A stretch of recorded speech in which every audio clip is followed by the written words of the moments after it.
Freddi Hoffmann from McLean, and we're very pleased to be here today for a very important show on the role of physical activity with those with dementia, including Alzheimer's.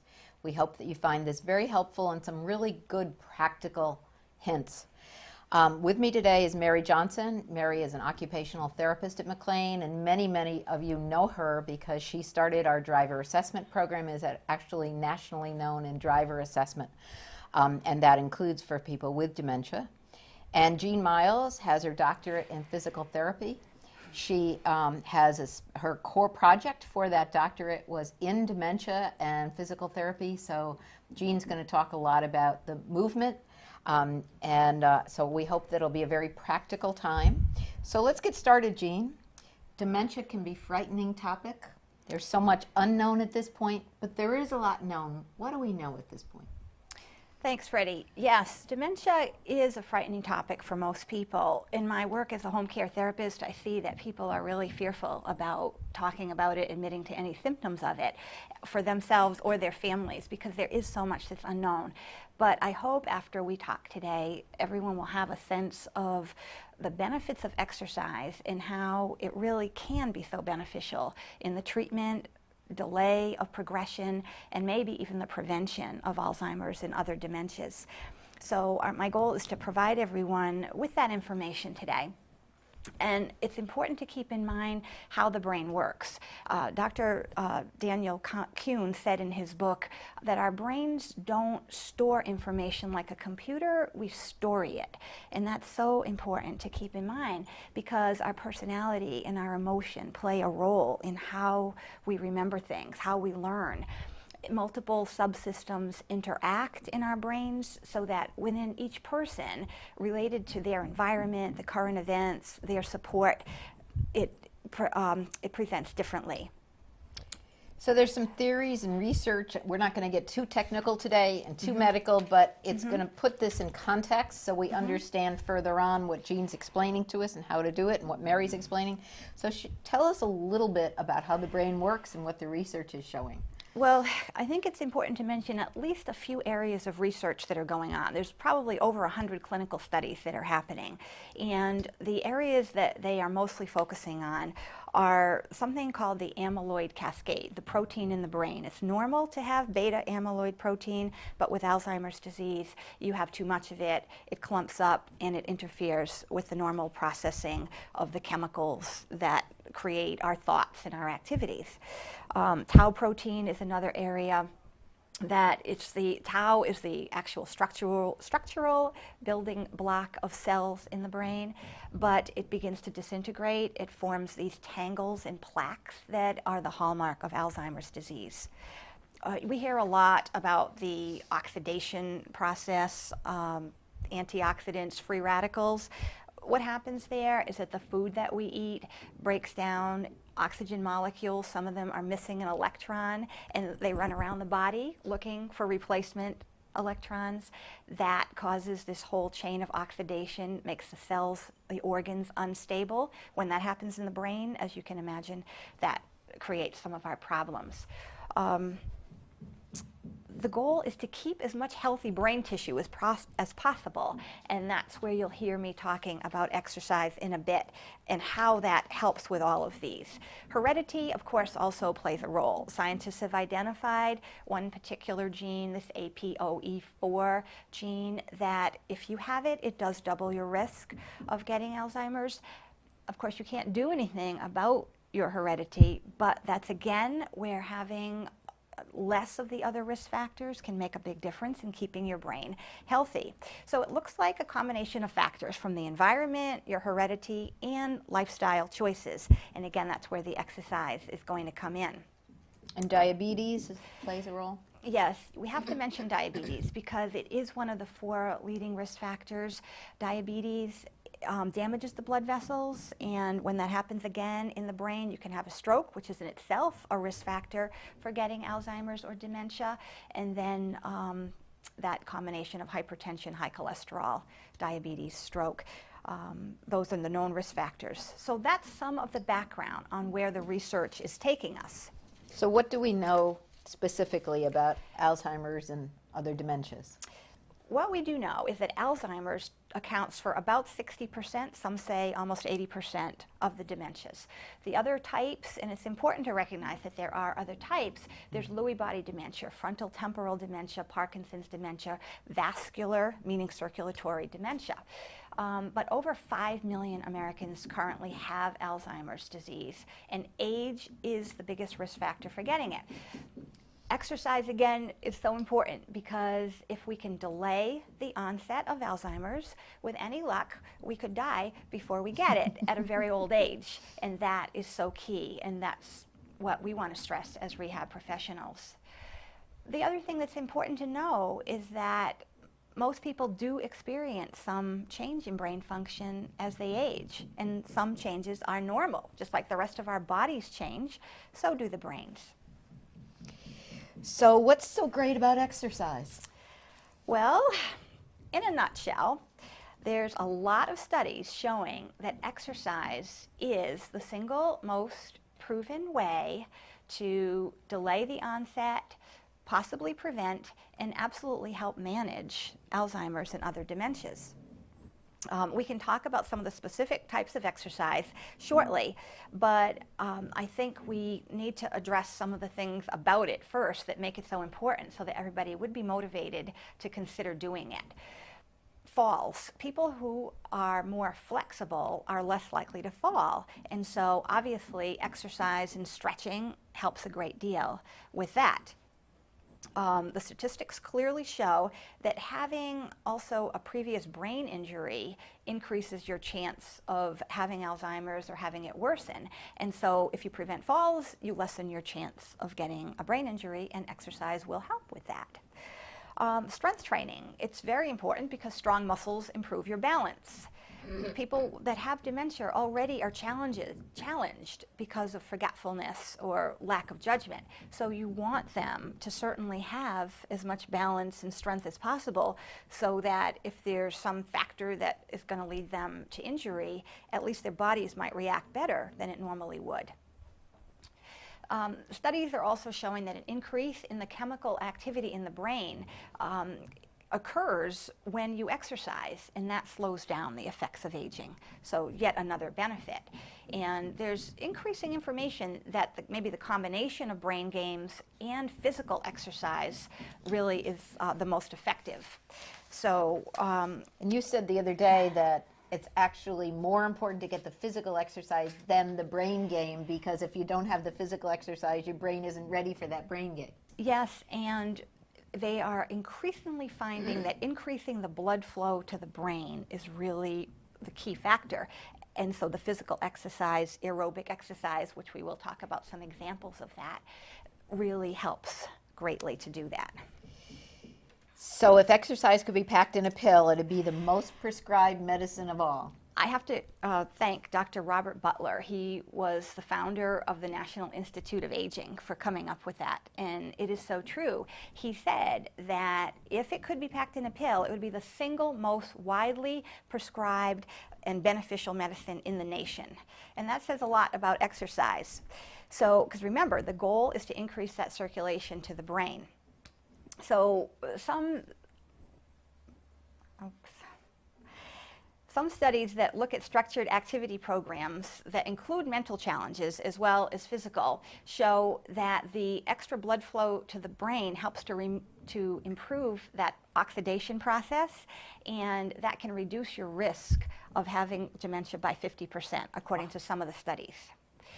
Others, a pilot study showed that people with Alzheimer's disease can improve their cardiorespiratory conditioning with aerobic exercise, which is likely to keep you walking longer and more functional. And the average age in that study was 81. So that's really very encouraging. You can start to do this. Absolutely.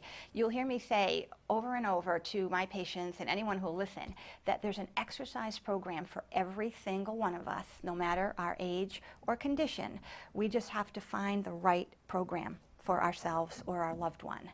We should be doing it just about every day. There's something called the SMART study. It stands for, I'm going to edit this part. The SMART study stands for the mental activity and regular training study, and that's ongoing right now. The results will be out in 2013.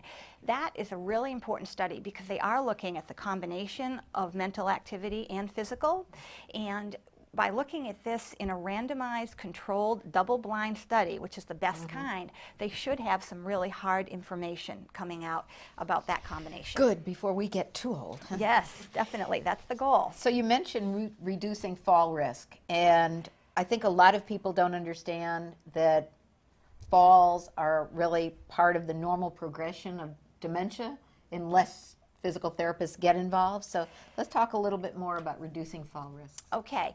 Well, this is definitely one area where an ounce of prevention is worth a pound of cure, because falls are rampant anyway. 1 in 3 people over 65 falls every year.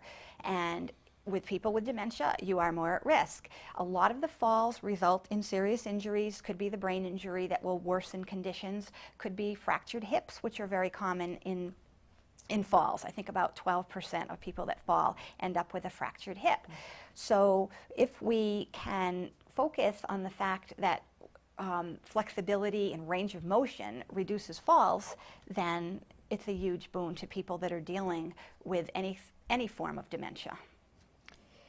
Active bodies mean active minds. Yes. They all go together, so.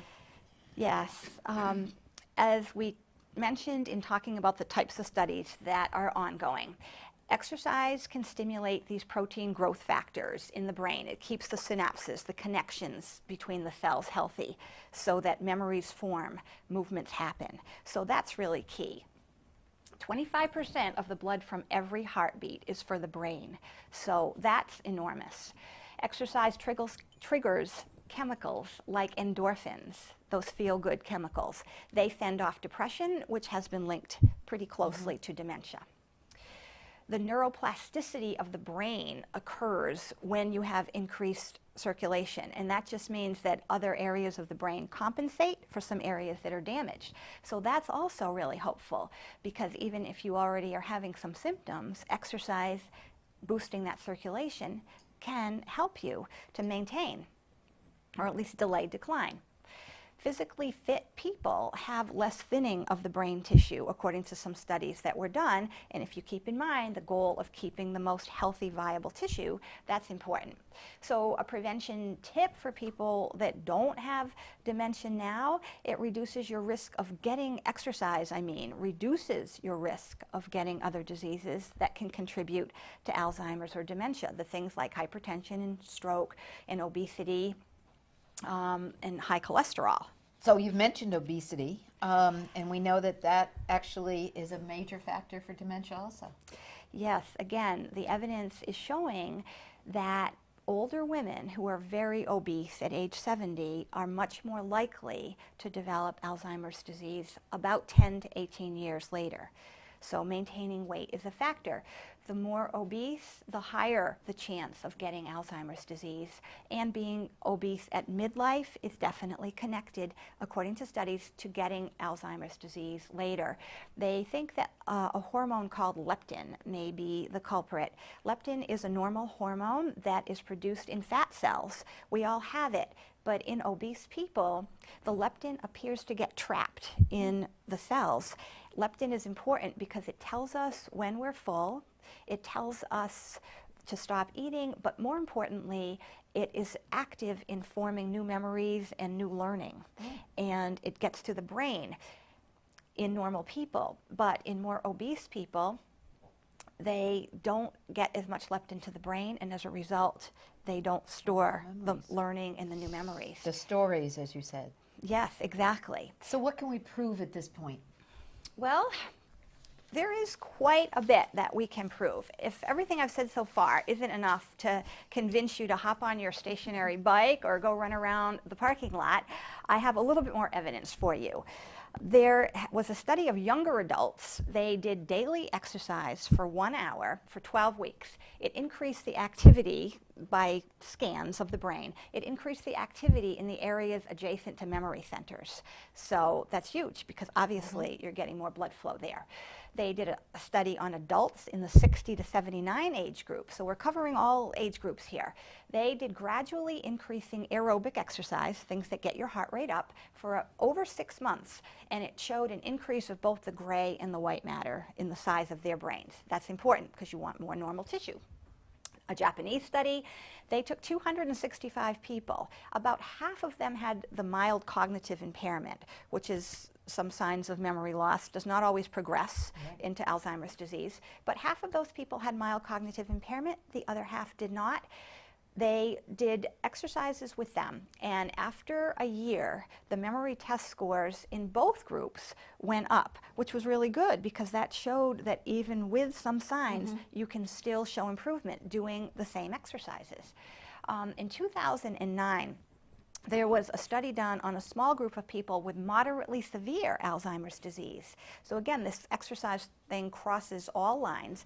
They did an hour of exercise 3 times a week for 12 weeks with some assistance, and they showed improvement in their balance and function, even though those people could not recall having done the exercises from time to time. They could not recall. They still achieved the benefit, which is obviously so very important for people in the later stages. So what kinds of exercises can be done and should be done? I know that, you're always saying safe exercise. Yes. Yes, you want to think strength and fall prevention, balance and function. So I'll talk generally for a second and then I'll show you some.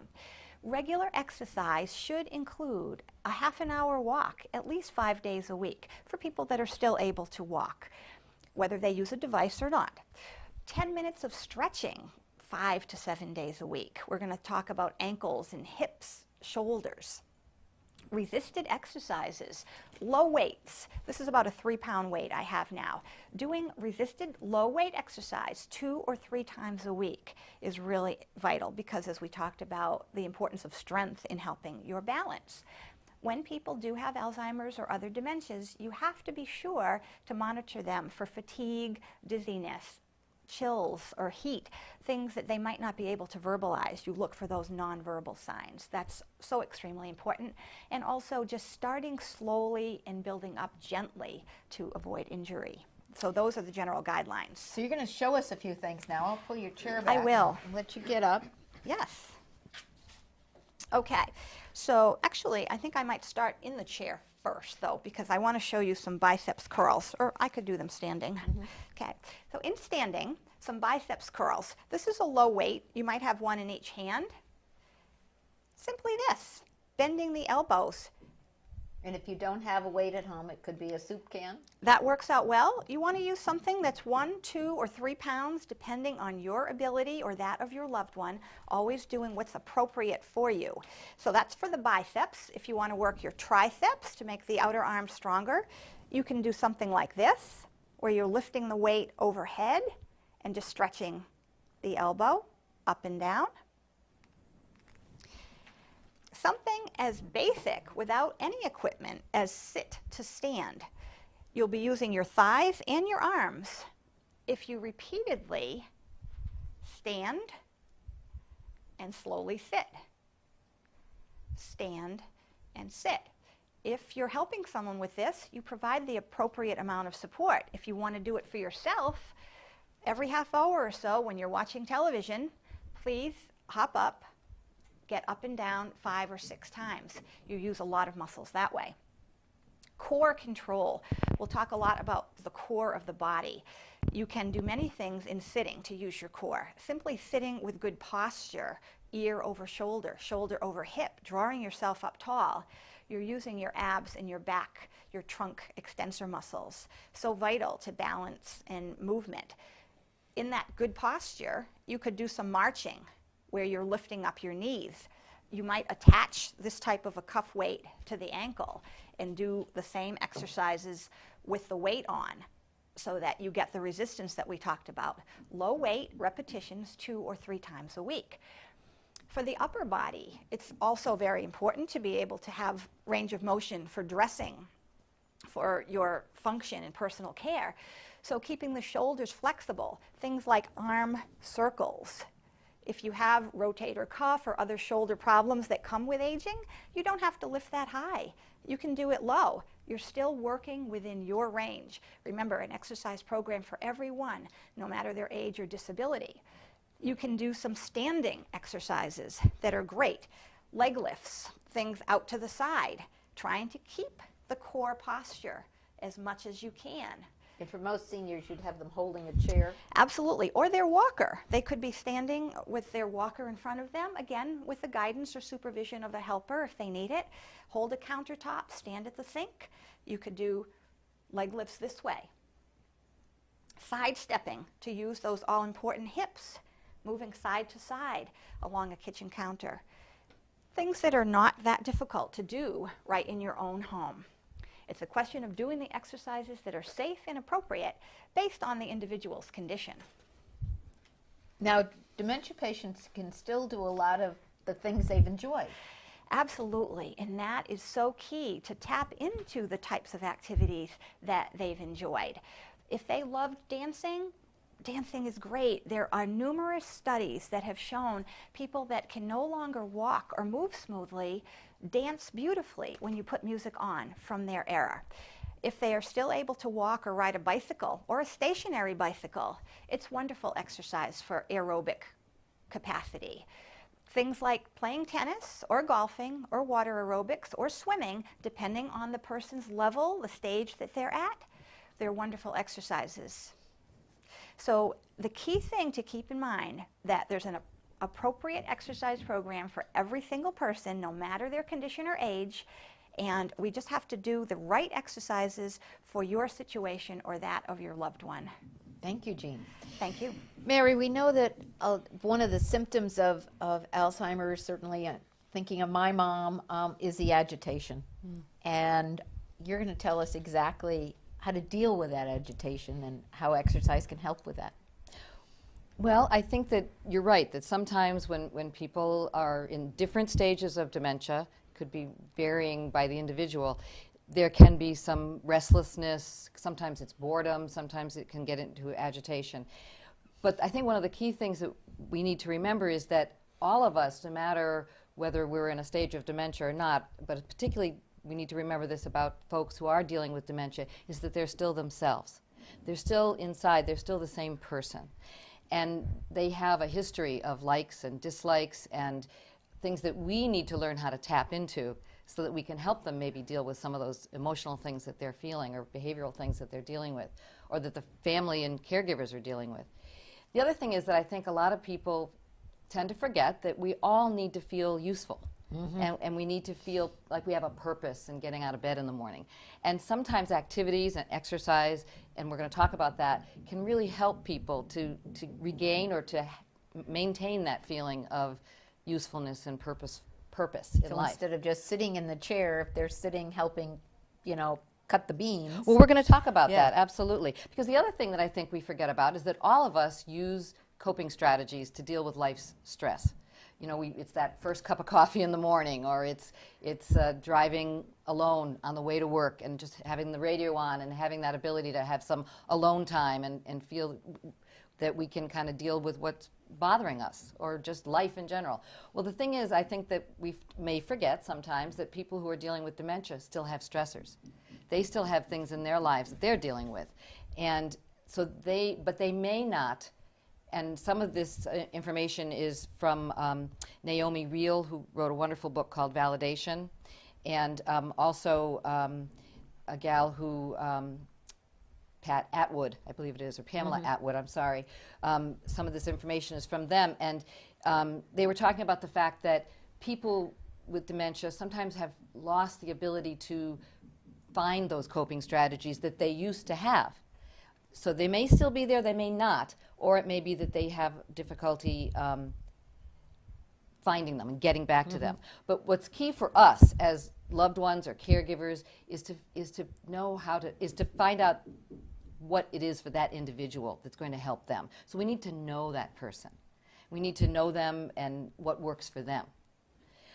Sometimes we see behaviors that occur, particularly with, and Jean mentioned different kinds of dementia like frontotemporal dementia and Lewy body dementia, and those particularly can have behaviors associated with them. And sometimes we find that it might be what we would call sensory seeking, or that need to find different kinds of feedback that they aren't currently getting. So again, it might be changes that occur in the visual realm. Some of it is just age-related. We all have age-related visual changes, such as acuity and things of that nature, or from eye diseases. But we do see with people with dementia a lack of depth perception, and that can have some pretty significant That box. that can have some significant functional implications, even in terms of fall risk that Jean was talking about. Other things that we might see are or in the auditory realm, where people, now again, they could be age-related issues with hearing loss, but it could also be a lack of that filter that we all have when we don't have dementia. When we have dementia, we lose that filter, and that can really create problems. It can provide feedback that the person doesn't want, and that's very disturbing. Another thing, even in the olfactory area, we can see issues that, matter of fact, they find that changes in the olfactory system or the sense of smell can be some of the first symptoms of dementia. So basically what we want to stress is that assessment is really needed, that we as health professionals clearly have to learn to know that person, and the family is a huge part of that because they already know them and they can give us a lot of insight. So one of the things that we like to start with is assessing the person and doing it with an interview. And that interview might involve talking to the caregivers, talking to the family and the loved ones, and of course spending time with the client. We want to know, what did they do in their life before they were dealing with dementia? What was their occupation? What did they enjoy? What were the things that they did in life that they really enjoyed? What were their talents and their skills? Because those are things that we can use to help them to deal with some of these changes that are going on for them now. The other thing we need to know, and as physical therapists and occupational therapists, we do this a lot, is we want to know what their function is. And when I say function, I mean that can be a lot of different things. That can be their physical abilities, how can they use their hands and their arms, because we want to tailor that exercise specifically to that person. So what is their function? What's their shoulder range of motion? What's their strength? What's their hand function? What's their sensation? That's so key, is if you can't feel properly in your hand, or if you have issues with your sensation, just picking up a cup can be really altered. So we want to know if they're dealing with that so that we can help find the right activities. What are their postural needs? Jean was talking about the core strength. How is that working for them? What's their general mobility? Can they walk? Can they propel a wheelchair? Can they sit up in a wheelchair? Can they do more than walk? Maybe they have some really high-level skills. So we want to see, what can they still do for themselves? Are they feeding themselves? Are they dressing themselves? All those functional skills can help us to form a program for that person. So the conversations with the caregivers are essential to so design essential. that safe but effective exercise program. It really is, because they know the person, I'm sure, better than we do, because we don't have the opportunity necessarily to spend a lot of time with them. So they clearly can give us great insight into, and then what we do on top of that can help to develop that program, whether it's an exercise program or other types of programs we're going to talk about in a bit. The other thing that we really need to know is, where is the person cognitively? So again, there's a wide range of abilities in terms of, and disabilities in terms of cognition for folks who are dealing with different stages of dementia, no matter what type. So, can they follow one-step directions? Can they follow multi-step directions? That's real important for figuring out even exercises that we want them to be able to do. What is their speech capabilities, their ability to verbalize to us? Do we have to be really, really cued into their body language? Because they're not necessarily going to be able to tell us that they're hot, or that they're tired, or that they're in pain. So we really have to watch facial expressions and things of that nature with different people. There are different levels. There's one level is called a planned level, which is kind of the person who still has that executive functioning, which is the ability to plan, sequence, monitor their own behavior. So that's a pretty high level, and they can actually initiate activity. So if things are placed out for them, they might actually be able to start an activity on their own. They're at that level of cognition. They might even be able to engage fully in a discussion, or no matter how basic it is. Then you see people who are at another level, what's called exploratory, and they may have difficulty with executive function. They're not at that level where they can necessarily plan and initiate, but they can participate in motor skills, and they can really be a part of an activity that involves hand use and other body parts. And they may not be goal directed, they may not have an end result that they want to achieve, but they can still enjoy exploring, and exactly, and discovery and motor. Okay, so those are folks that we might think about different activities. You both smile at that because you do it every day. You work with these patients, and definitely. Yes. Then you have a level where it's more at a sensory level. So the person really is one-step commands. That's probably going to be best for them. They're really not going to initiate anything. So they might just, even at home we see this a lot with folks, whether they're diagnosed with the dementia or not, who really don't initiate, who sit in their recliner and don't get up. They need somebody to structure that for them. And then they might be able to do it, but they need that help in getting going, because that's just not there. And they can follow, and even folks at this stage can follow things like, throwing balloons up in the air, or a scarf, or, really getting into a fun task, but with some guidance. And then the last step that we look at is considered reflex, but there's a lot of our hospice folks are kind of at this level, and they can still participate, and it's still good for them, and they benefit from it very much so. But they may not have speech, they may have no ability to initiate at all. That gets to the endorphins. You spoke about how important it is if they're dealing with pain to have endorphins. Yes. But we know that these folks might do better with a shorter session, with a lot more structure, and real careful attention to sensation that's coming into them and how it might be affecting them, because we won't necessarily be able to be told that. But they can still benefit. There's no question about it. The other thing that I really wanted to mention is in any of these activities, taking into account all these functional abilities and everything we've talked about, we really need to be very careful and very, I think, cued into the fact that things not only need to be individualized, which is absolutely important, but they need to be age appropriate. So we're not saying that we want to do kids' games with people that are not at that stage in their life. And so we really have to be very, and that's where knowing them and knowing their families and knowing what they did, what they liked before they became ill and what they were good at is so key. So we look at that very, very carefully. So tell us a story. Can you think of a patient, not by name, but I mean how that, We work a lot with people in their homes, and we also work a lot with hospice patients, and Jean can speak to this too. And I know one thing that I experienced not that long ago, and it turned out to be really very close toward the end of her life, is that she and I just sat and did a sing-along. It was near the holidays, and I knew that she loved music, and we just sang the Christmas carols. It was really a simple activity, and she remembered the words better than I did. She just got into it. We sang together. We went back and forth. Sometimes we repeated the songs. It didn't matter to her. She just thoroughly enjoyed it. And we really were able to connect, and I just think it was important. Yeah. It was important.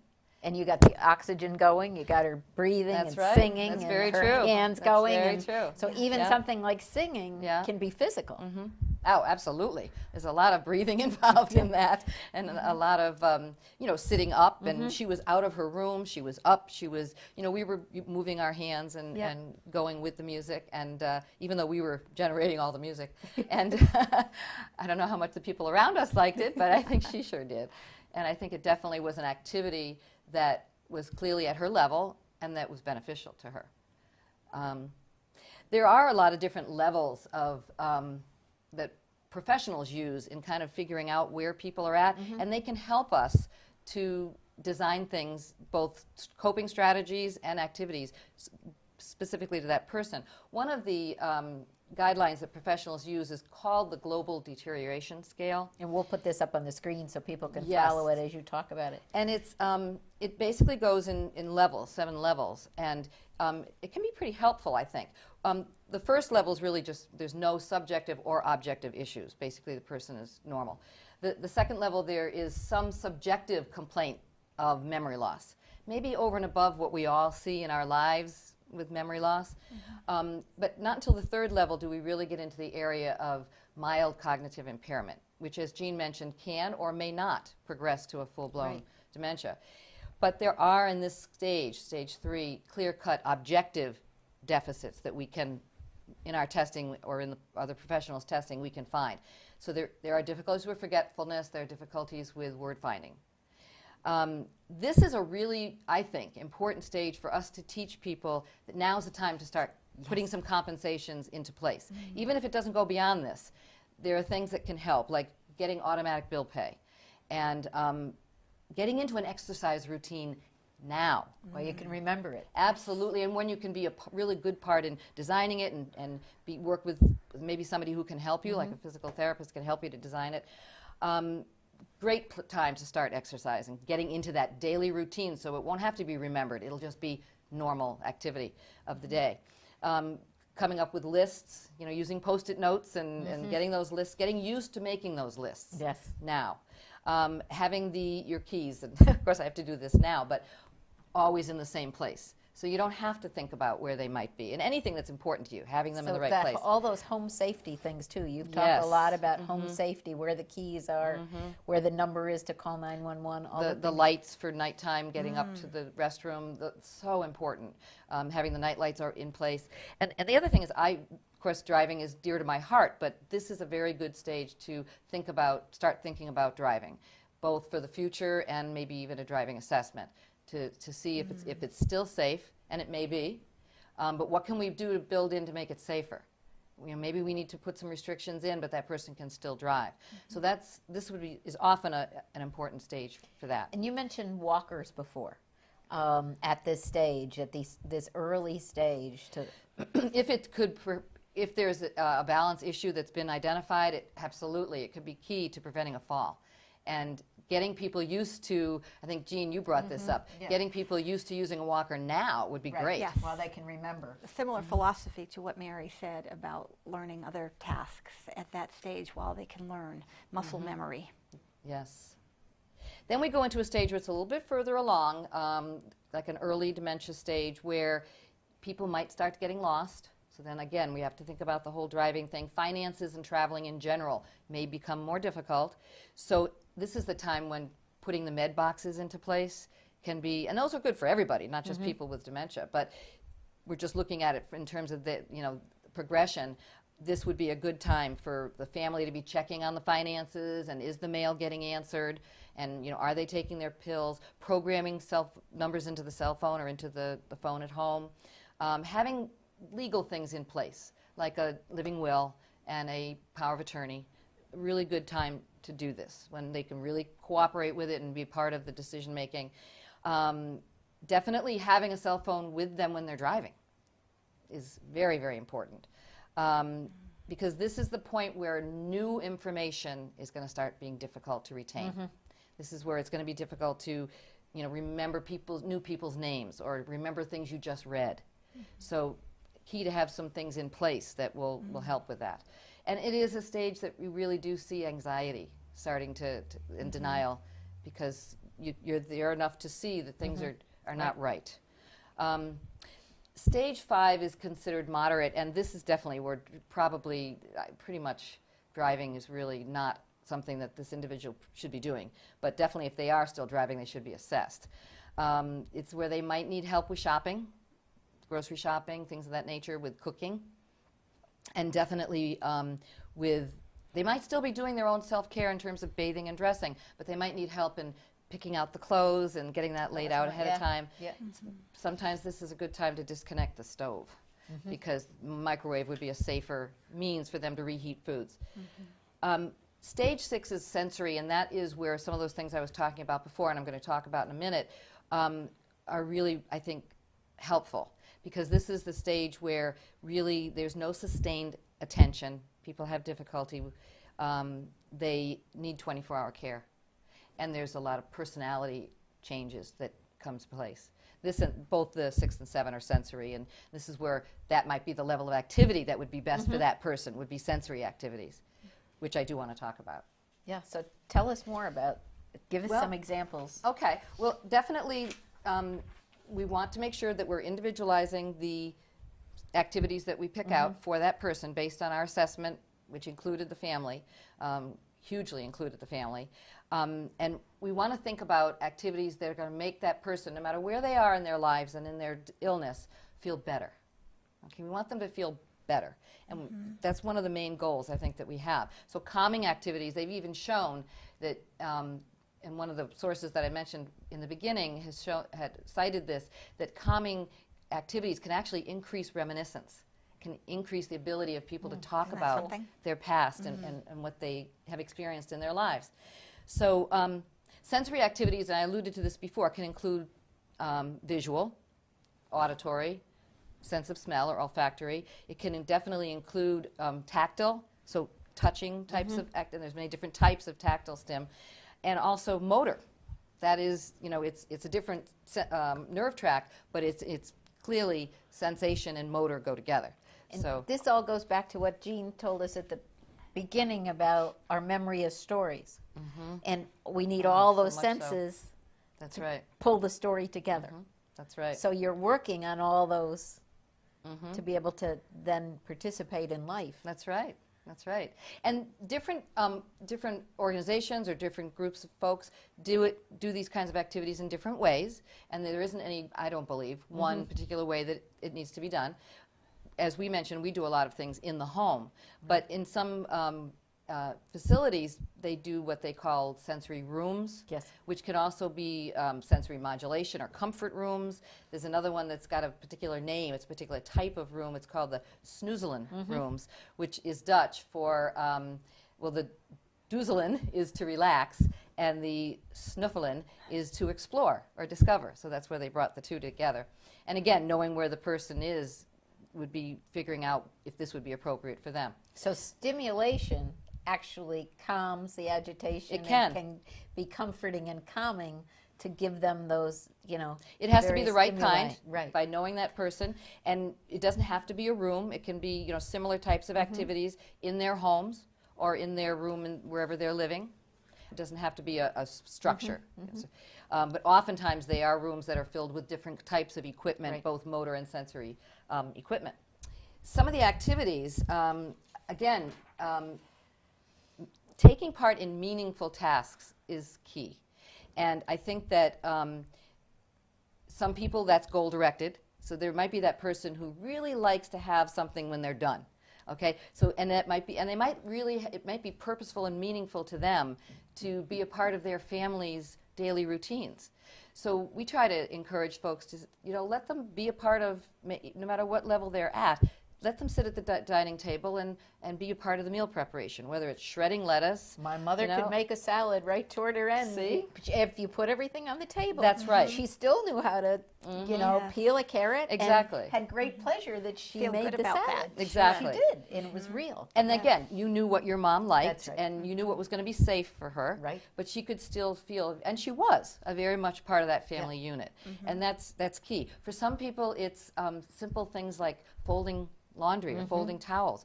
Just putting the basket of laundry there and We have a resident who irons every day.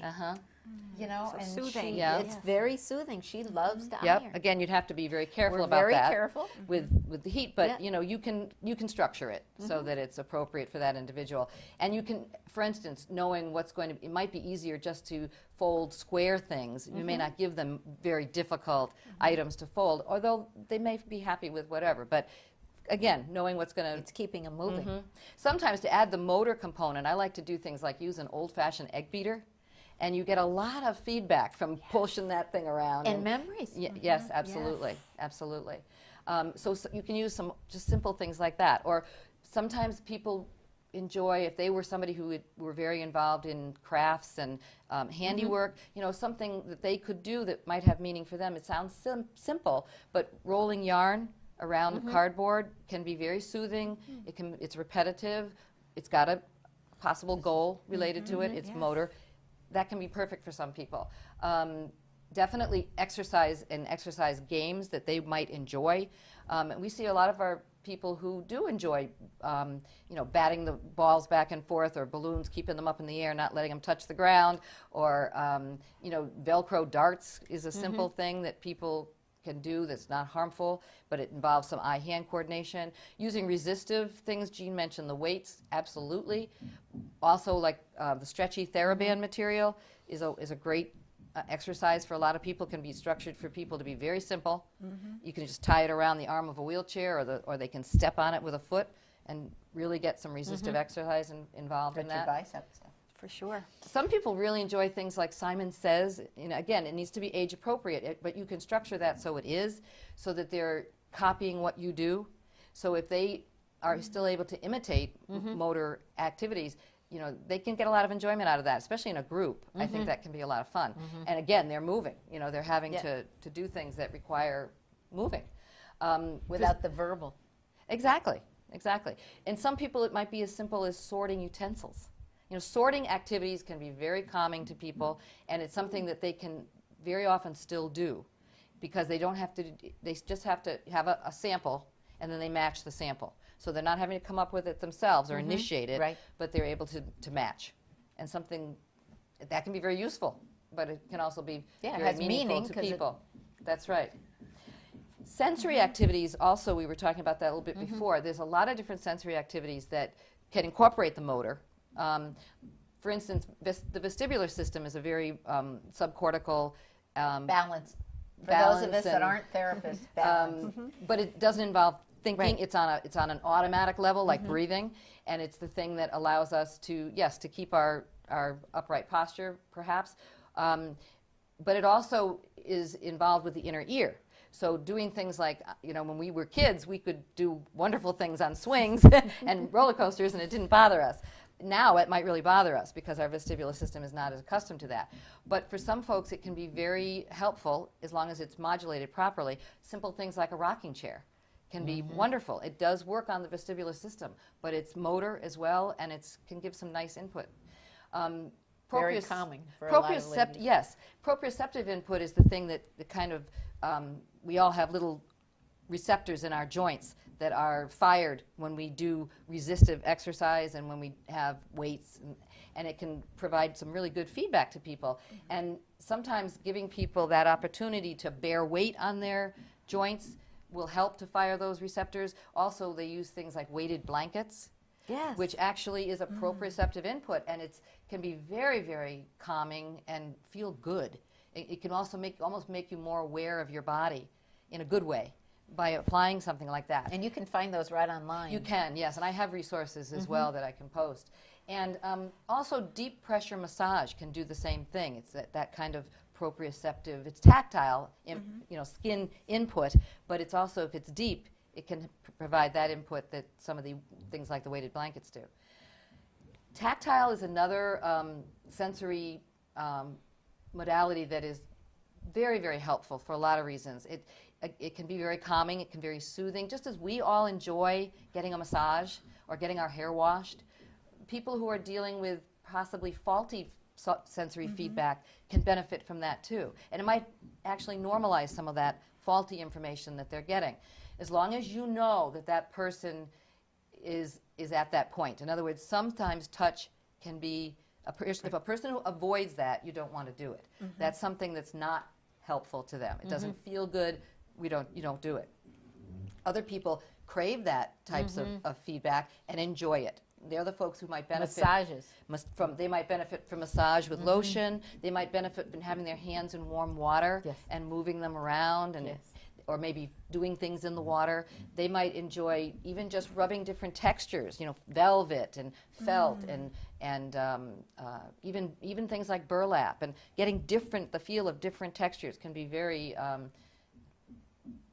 pleasing to people. Sometimes we'll do things like and we do this for a variety of different reasons, but tactile stim would be one, is just having a bowl of uncooked rice and having a lot of hidden objects in that, and they kind of have to go through and find those objects. that's going to give them a lot of feedback that might be helpful to them. There's so many tactile toys on the market now that are adult-oriented that can just be, on the table for people to pick up and experience. And can be very enjoyable for people. Visual feedback or visual stimulation is also a modality that we use a lot. Things like large picture books that are age-appropriate, videos, soothing colors, silly things like kaleidoscopes can be fascinating to some people, depending, again, on their level. Calendars, just books with flowers in them. I actually was with a lady just on Friday who was sitting there for the longest time and just looking through a book of the spring flowers. And she just loved it. And she's somewhat verbal. It surprised me many times. But we talked about the different flowers and what they were and what the colors were. And she was absolutely absorbed in that and really, really enjoyed it. Auditory is another sensory pathway that can be really, really helpful to all of us, but certainly to people who maybe are feeling restless or agitated. Soothing music, chimes, water fountains. A lot of people love the sound of running water, and it can be wonderful. They use those auditory machines, can sometimes simulate those sounds, and can be very nice. So you can just turn on the sink. Absolutely. We were talking about sing-alongs before. That's something that people enjoy, and even sometimes musical instruments, like keyboards or percussion instruments or tambourines, things like that. Some people really, really enjoy. Again, it depends on the individual and what they like. And if that's something that they maybe were involved in the past, it might be very, very great. Enjoyable to them.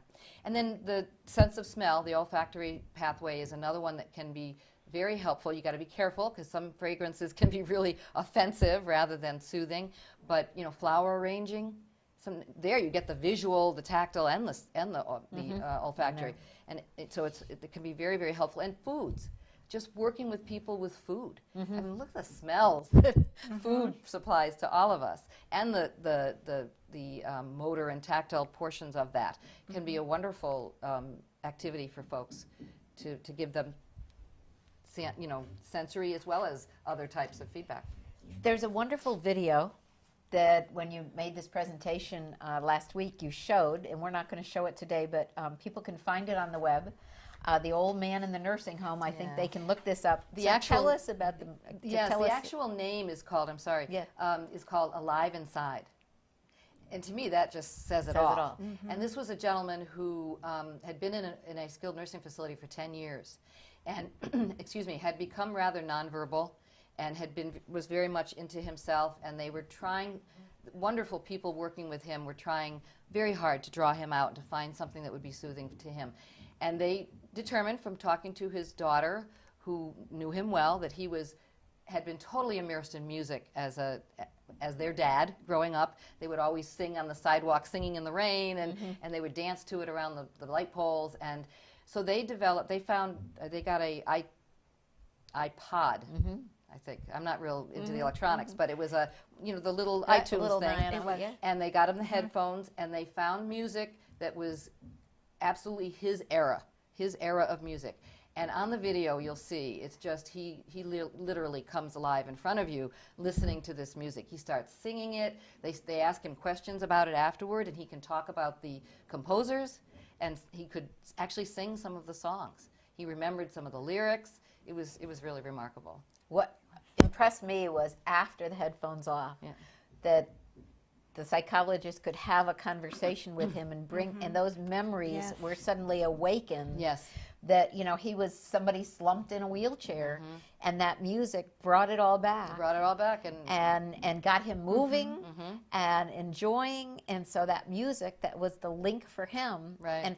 And that's what you're saying is for each person, you have to find that. That's right. What are those links that could bring back the memories, that can get them moving and can get them to enjoy life again at whatever stage, and we know that's personally. Jean, that leads to some more kind of things that either as a therapist you have to think about, but certainly as a family member and a caregiver we have to think about, because Mary's saying certain people touching is really good, And others, you need to know that that's not, you can't get in their space. Exactly. Mary mentioned Naomi Feil. She is a social worker who wrote an excellent resource called The Validation Theory. And in that book, she was able, through her observation of patients over years, she was able to give really important tips on working with people that might have some behaviors that are hard to interpret. So we've created a slide that will help you. If you observe a certain behavior, then acting accordingly may help. For instance, someone who's very tense with purposeful movements, you may want to start by maintaining a little distance from them, versus someone who's much more slow and relaxed, you might be able to enter their space a little bit more easily.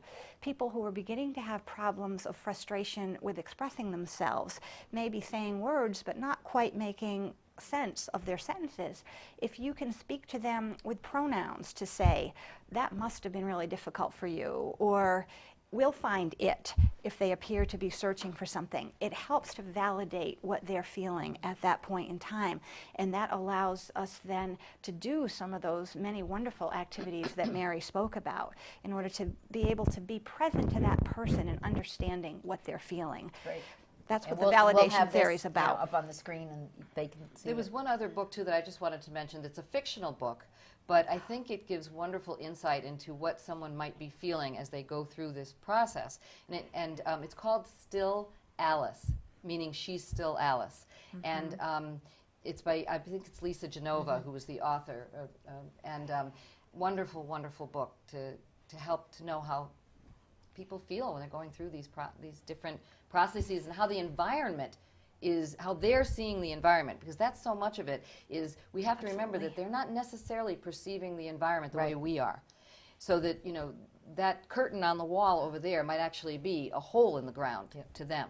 Well, thank you.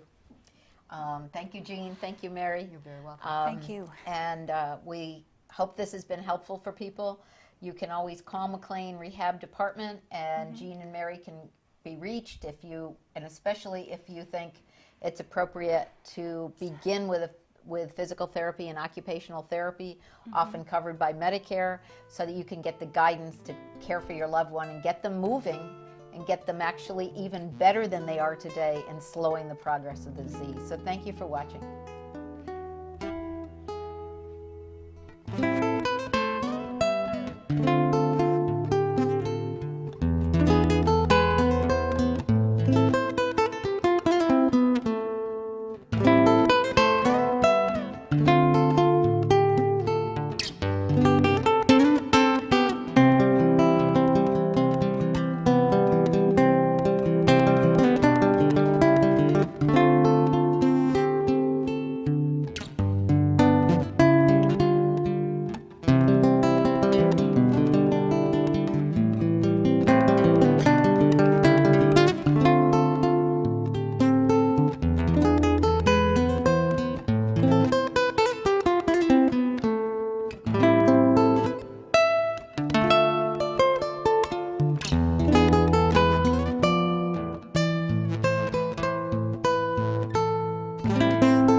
Funding for Simsbury Community Television is provided in part by contributions from viewers like you.